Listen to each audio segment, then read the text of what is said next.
Dios hace sus mejores obras en lo vacío. Nancy Guthrie. Originalmente publicado en inglés en el 2020 como God Does His Best Work with Empty, por Stanley House Publishers. 2020 por Nancy Guthrie. Todos los derechos reservados.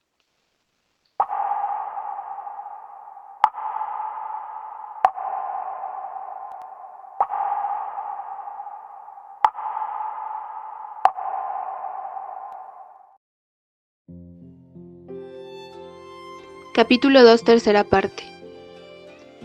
Dios descendió para estar con nosotros en la carne. Llegó el día en que, como lo dijo el apóstol Juan, la palabra se hizo hombre y vino a vivir entre nosotros. Juan 1:14. O como lo expuso Pablo, aunque era Dios, no consideró que el ser igual a Dios fuera algo a lo cual aferrarse. En cambio, renunció a sus privilegios divinos, adoptó la humilde posición de un esclavo y nació como un ser humano. Filipenses 2:6-7. Dios no descendió en forma de nube o fuego, sino en carne humana. Su venida al mundo como uno de nosotros fue un paso más para llevar a cabo su plan de estar con su pueblo. Si nosotros como pecadores íbamos alguna vez a ser capaces de vivir en la presencia de Dios, había que tratar con nuestro pecado. Nos gusta pensar en el amor perfecto de Dios, pero Dios no solo es perfectamente amoroso, también es perfectamente justo y perfectamente santo. Su justicia perfecta requiere que nuestro pecado sea castigado. Su santidad perfecta requiere que nuestro pecado sea purgado. Y por eso es que Jesús vino. Por eso es que cuando Jesús dio su último respiro en la cruz, la cortina del santuario del templo se rasgó en dos, de arriba a abajo. Él absorbió el castigo de nuestro pecado, por lo que ya no es más una barrera entre Dios y nosotros. En la cruz, Jesús no solo asumió el castigo que nosotros merecíamos, también experimentó el abandono que merecíamos. En nuestros momentos más solitarios, podemos encontrar compañerismo y acompañamiento en Jesús, porque Él también experimentó la soledad. En la cruz, Jesús gritó: Dios mío, ¿por qué me has desamparado? Mateo 27:46, Marcos 15:34. Jesús experimentó el tormento de la soledad para que usted y yo nunca fuéramos abandonados, nunca fuéramos desamparados, nunca estuviéramos verdaderamente solos. Después de la muerte y resurrección de Jesús, no solo no había más necesidad de la cortina del templo, sino que ya no había más necesidad del templo. Dios ya no se proponía descender a morar en la tierra y estar confiando en una habitación de 4.5 metros por 4.5 metros, en un edificio hecho de piedra. Dios se proponía morar no meramente entre su pueblo, sino en su pueblo. Dios descendió para estar en nosotros por medio de su Espíritu.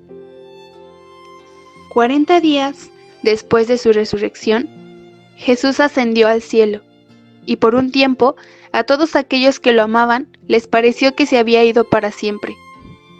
Él les había instruido que se quedaran en Jerusalén hasta que el Padre les enviara el regalo que les había prometido. Y entonces, el día de Pentecostés, todos los creyentes estaban reunidos en un mismo lugar. De repente, se oyó un ruido desde el cielo parecido al estruendo de un viento fuerte e impetuoso que llenó la casa, donde estaban sentados. Luego, algo parecido a unas llamas o lenguas de fuego aparecieron y se posaron sobre cada uno de ellos. Y todos los presentes fueron llenos del Espíritu Santo, y comenzaron a hablar en otros idiomas, conforme el Espíritu Santo les daba esa capacidad. Hechos 2, 1-4. Así como las generaciones anteriores a ellos habían visto la presencia ardiente de Dios descender para morar en el tabernáculo y después en el templo, ese día los que se habían reunido vieron la presencia ardiente de Dios descender para morar en ellos. Nunca antes los creyentes comunes y corrientes habían experimentado la presencia de Dios de esa manera.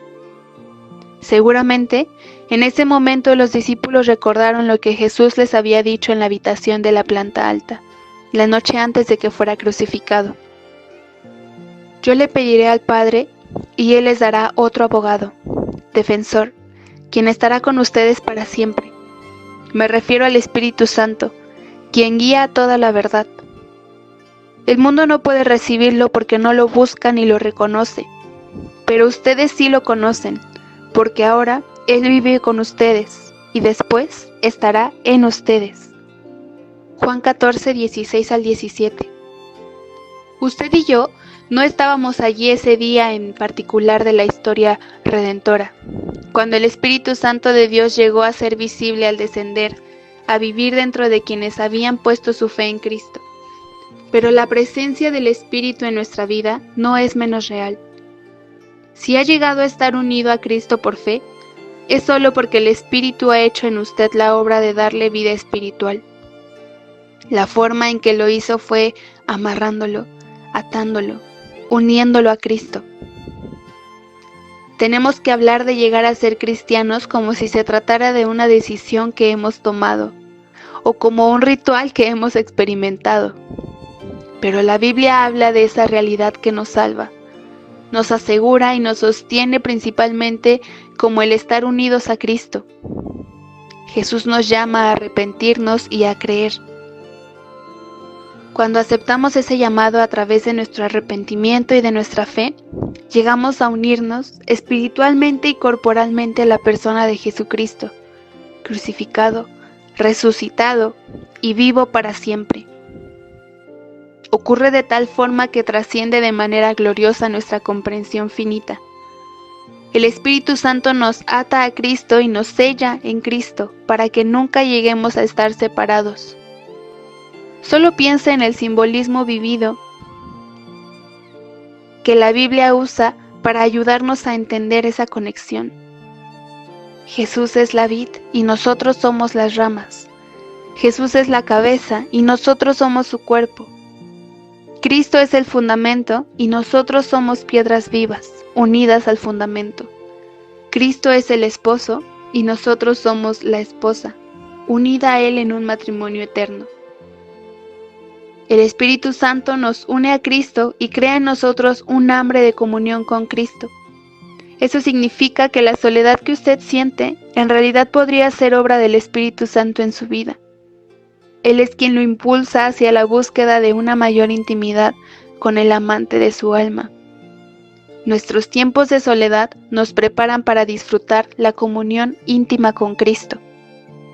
Para muchos, o quizás para la mayoría de nosotros, la comunión con Cristo llega cuando ya no podemos más. Es entonces que estamos preparados para un gran avance. A veces experimentamos ese crecimiento por medio de una mayor conciencia de que Dios actúa en nuestras circunstancias, lo cual despierta nuestro afecto y energiza nuestra obediencia. En otras ocasiones, el avance es más ordinario, aunque no menos sobrenatural. El crecimiento ocurre a medida que experimentamos una conciencia continua de su cercanía a través de las disciplinas diarias de la oración y del estudio bíblico. Encontramos comunión con Cristo y en Él alivio para nuestra soledad a medida que hablamos con Él, pues nos conoce mejor que cualquiera.